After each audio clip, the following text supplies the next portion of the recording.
So we will continue with the winning team this evening from Portugal, top table, head coach Patrice Lagisquet, and the captain today, José Lima.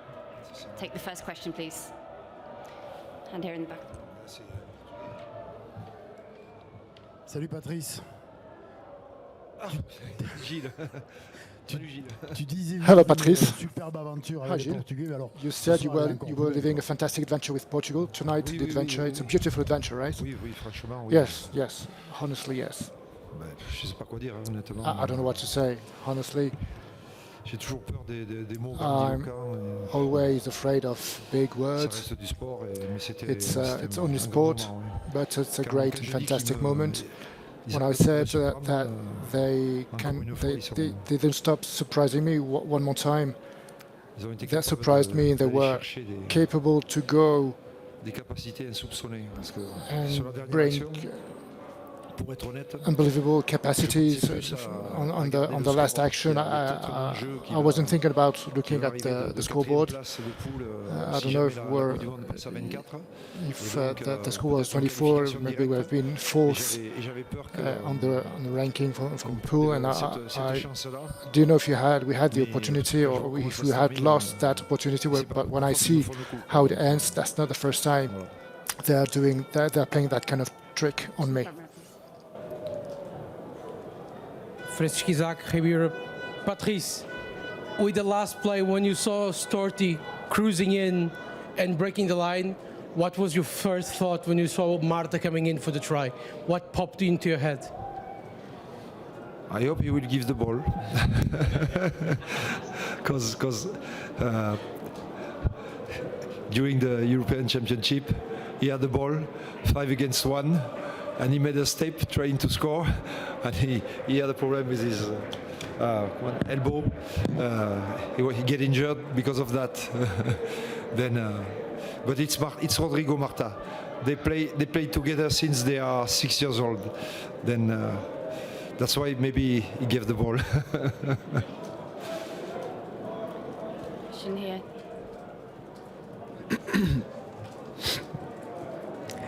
Patrice, récemment, Philippe Saint-André disait dans le podcast de World Rugby que le Portugal jouait un rugby total. Recently, Philippe Saint-André said that Portugal was playing a total rugby, a full rugby, a total rugby, and was really enchanted by this kind of game. Is tonight the climax of your total rugby as you played?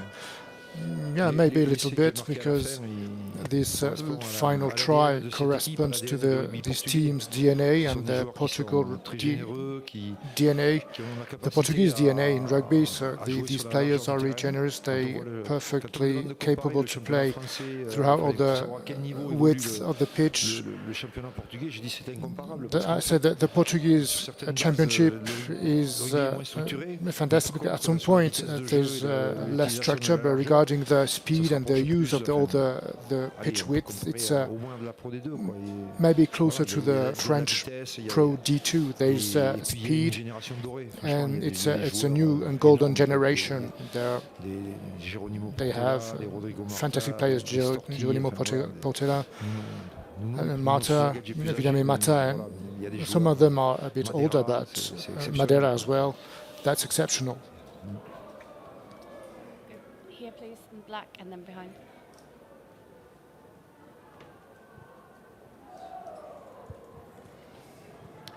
Oui, justement, c'est un peu bilan et perspective. Yes, kind of balance and projection.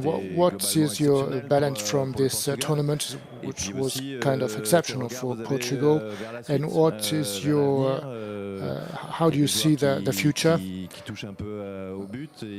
Some players will probably retire soon, but how do you see this perspective in the future?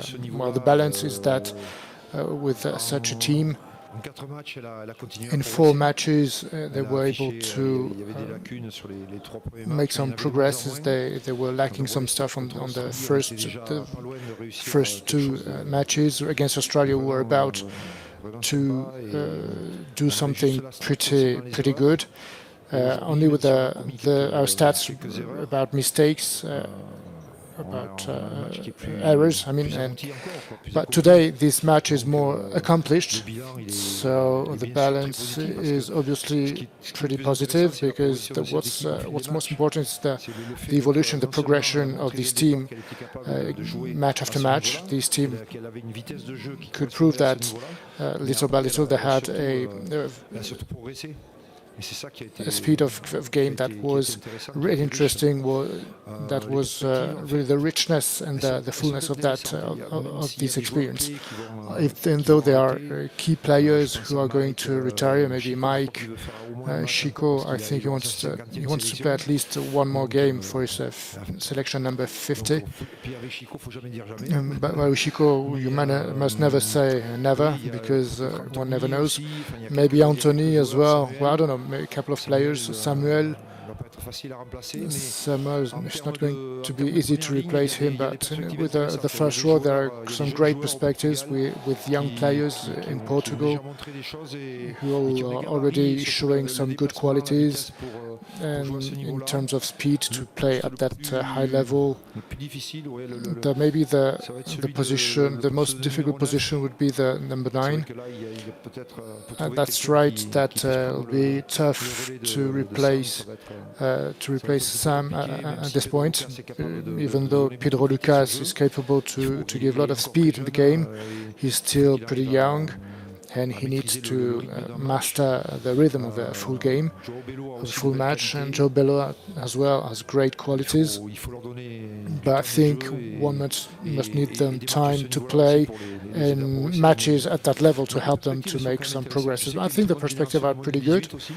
There's an under-18 generation as well, which is pretty good. If the federation keeps on working by placing those players in French divisions, French championships, with the semi-professional leagues as well. Just like the example of what's happening in Fiji, I think the Portuguese rugby can still on moving forward, going forward and progressing. There are a lot of passionate. There are a lot of passionate who are really invested into these championships, and I think today you've seen the result of the training on the game itself. I think on the basics there still needs some exterior support, but I think on the game itself and the capacity to take decisions, I think they are pretty good. Hi Patrice, at the personal level, what would you keep in that Rugby World Cup humanly? Everything, because I remember the first game, first match in Brazil with those lads of 18, 19 years old, and I still remember Simão Rubento was next to me, and I talked to Hervé Nugeti saying, I think he's 15 years old. I think we went there with really young players, and now that I see their character, what they can show on the pitch, I think it's great. I'm so glad about this adventure. Well, partly we were lucky as well. We must not forget that we were eliminated by Spain, and we managed to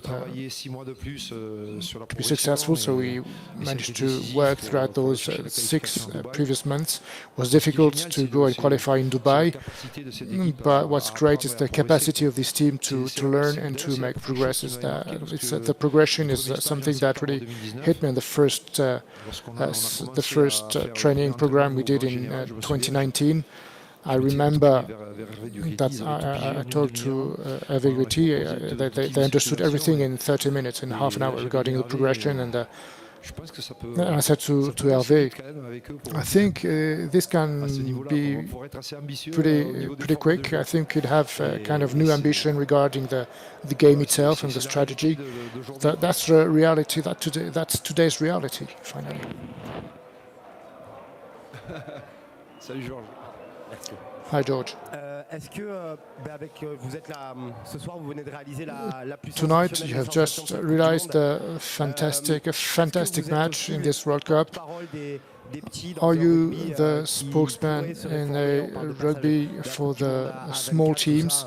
Because we are talking about a new World Cup with 24 teams. Maybe you're a team proving that the Tier 2 teams still have their places on the highest level.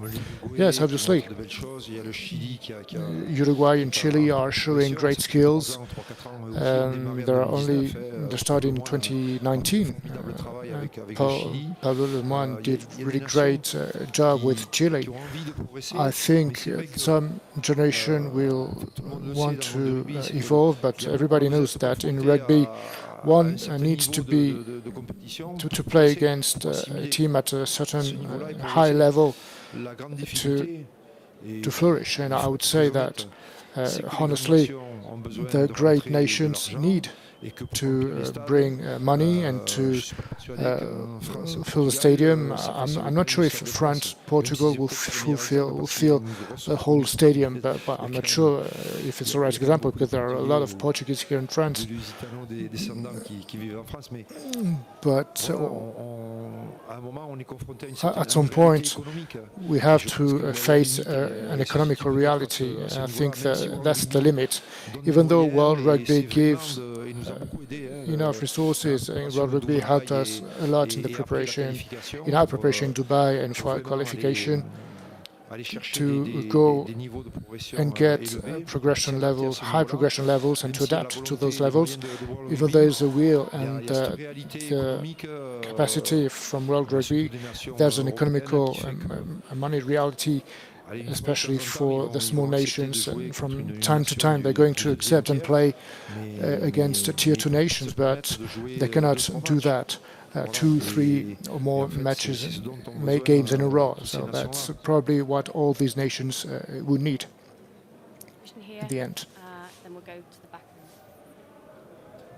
Bonsoir. Une question pour José. Hi, a question to José. I'd like to know how you felt during the anthem and in this stadium was fully dedicated to Portugal, as Patrice just said.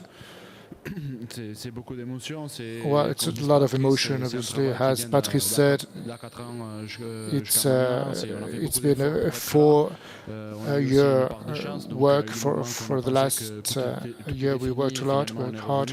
We could think that everything was over, and finally we tried to come back to the score, and we scored at the very end. So I would say that today we could feel that this match was slightly different from the former matches we played against the other team, because it was really hard. It was hard work, hard struggle on the pitch, and when we see all these Portuguese behind us, that gives shivers in the back, and it's fantastic. It's really intense, and today is a great day for Portuguese rugby. As I said before the match, this date is a history, and that's most fantastic in rugby. It's doing something that stays forever, and everybody will be able to say that we did it, and it's fantastic. Sorry, behind. Bonjour. Hello. Vous m'entendez ou pas? Can you hear me?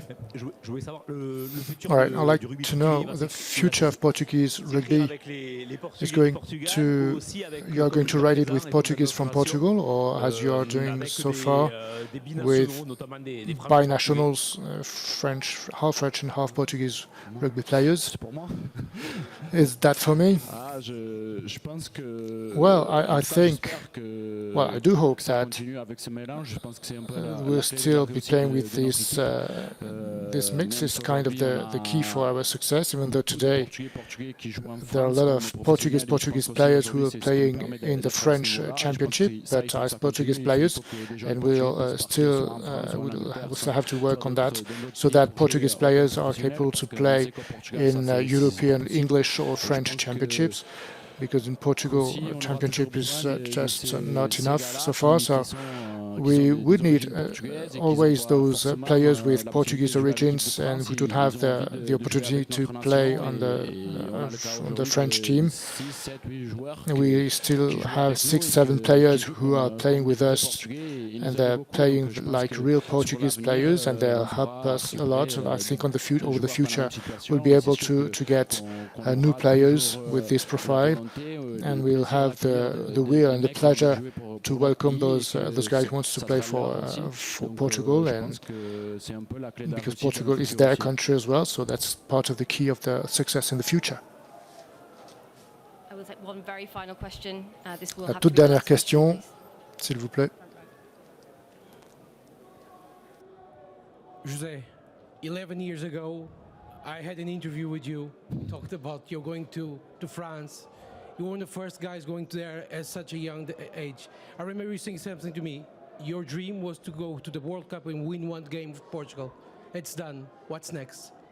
Je peux répondre en français? Ouais, c'est vrai que quand je suis parti en France, c'est True that when I left for France, mon but ultime, my ultimate goal, my personal goal, one objective, one goal of Portugal was to be able to play for Portugal in the World Cup. I knew that it was an opportunity as a professional player. It was something I had always in my head, and I always dreamt about that when I was playing a Rugby World Cup with my parents. And today it's a victory. We're making history with this victory, and that's fantastic. And as I said to my teammates, hopefully this is not the end, but the first step of something bigger, something even more interesting that can happen to Portuguese rugby. It's true that we waited for a long time to qualify to World Cup, and I think that now the guys realize that it's fantastic and amazing to be here, and we need to really focus on the next next Rugby World Cup. I hope that's the first step for something bigger. Thank you very much.